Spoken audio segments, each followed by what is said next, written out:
Good morning student. आशा करता हूँ आप सभी अपने घर पर कुशल मंगल होंगे। जैसे आज का अध्ययन पीरियड है 8th है नैतिक शिक्षा पार्ट नंबर 5 संस्कृति निष्ठा। क्योंकि अप्रैल और मई में जो कार्य किया जब तक आपका पार्ट लेसन नंबर 4 तक स्वावलंबन तक पूर्ण करा दिया गया है। 5 नंबर 5 में संस्कृति निष्ठा में जो भारत देश में त्योहारें बनते हैं, जो नई नई परंपरा हैं, उनके बारे में आपको बताया गया है। इसमें संस्कृत निष्ठा में उत्सव, मानबिंदु, परंपराएं, कल गणना।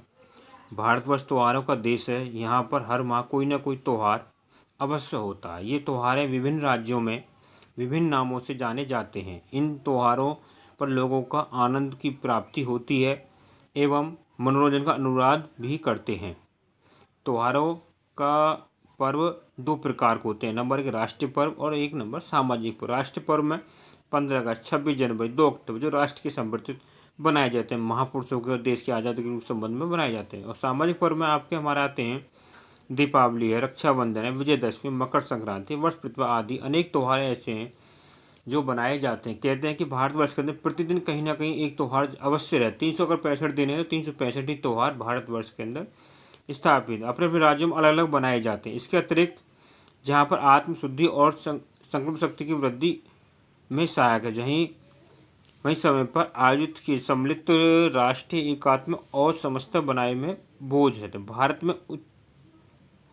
में पर्व, उत्सव और त्योहारों का विशेष महत्व मानता यह है कि हिंदू संस्कृति में प्रत्येक दिन उत्सव है। जीवन में उत्साह उमंग की निरंतर बनाए रखने के लिए भारतीय संस्कृति में पर्व, उत्साह और त्योहार मनाने की व्यवस्था की गई है। रंगों का त्यौहार होली है, जिसमें आप देखते हैं होली खेलते रंग बिरंगे आपस में गले मिलते हैं और प्रेम भाव बढ़ता है।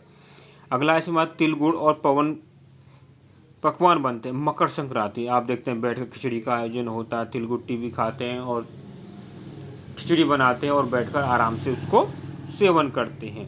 नवीन संवत, जब नया संवत आता था, वर्ष पृथ्वी है, शस्त्रों की पूजा हम विजयदशमी वाले दिन करते हैं, जिस दिन राम ने रावण को मारकर विजय स्थापन, उस दिन को विजयदशमी के रूप में मनाए जाते हैं। सरस्वती की पूजा करते हैं बसंत पंचमी वाले दिन।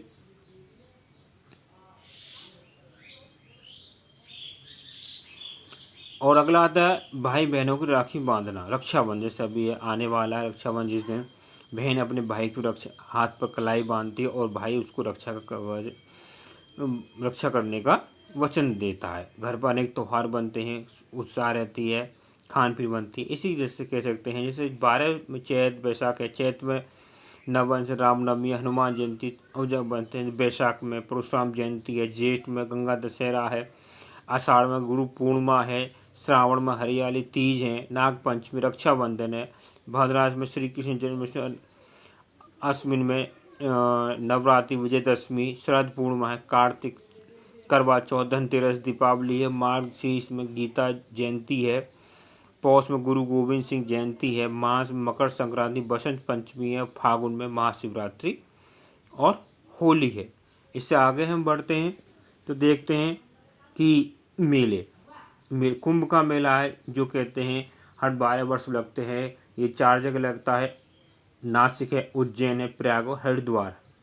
इसमें स्नान करने के लोग जाते हैं और अपने शरीर को काफ़ी संख्या में पूरे भारतवर्ष के लोग इकट्ठे होते हैं और स्नान करते हैं। गंगा सागर मेला है, बंगाल के मकर संक्रांति आदि इसमें होते हैं।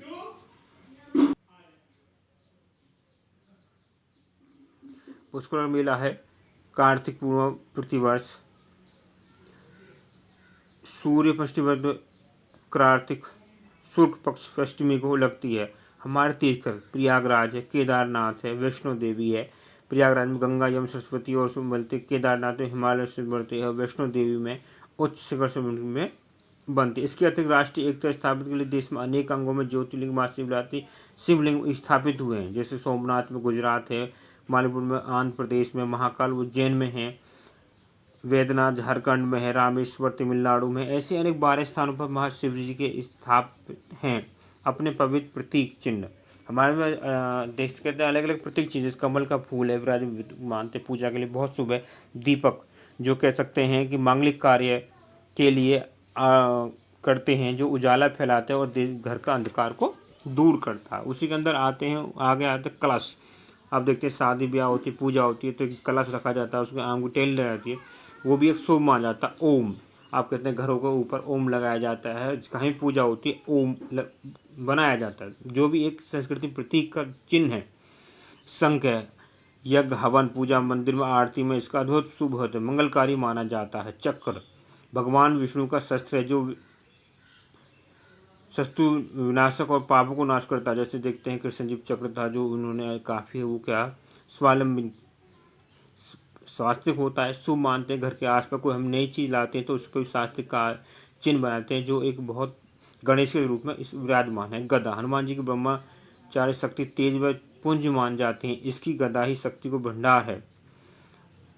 अरुण केतु भगवान भगवा ध्वज पताका को कहा जाता है, यह धर्म और संस्कृति की ध्वजा मानी गई है, धार्मिक स्थलों पर फैलाने कार्य करता है। भगवा ध्वज देखते हैं कि जब आप युद्ध के लिए चलते थे पहले भगवा ध्वज को जाते थे, ये पताका लहर है और ये अपनी विजय की ओर स्थापित करती है। इसमें आते हैं सदग्रंथ हैं। भारतीय संस्कृति के तो प्राचीन में 4 ग्रंथ हैं, वेद 4 वेद कह सकते हैं, ऋग्वेद अर्थवेद सामवेद, ये 4 हैं। उपवेद हैं इंस्केन कंठ प्रसन, रामायण महाभारत श्री भगवद गीता गुरु नानक साहब के 18 पुराण आदि ये सदग्रंथ हैं। हमारे संस्कार हैं, 16 संस्कार माने जाते हैं। गर्भाधान पुष्कर जो कहते हैं, नामकरण 16 संस्कार के चक्र मान जाते हैं। पुण्य है, विवाह है, वाणिज्य सामान्य है आदि। इससे क्या है कि ये पूर्व चलता है। इसके बाद आते हैं आपके क्वेश्चन आंसर, जो आपके अगले उसमें अध्याय दिया जाएगा कर और ठीक। सभी को नमस्कार। आगे आपको अगले टर्न में अगला पार्ट नंबर ये हो गया 5, पार्ट नंबर 6 हमारा गौरवशाली इतिहास कराया जाएगा। ठीक, धन्यवाद, नमस्कार।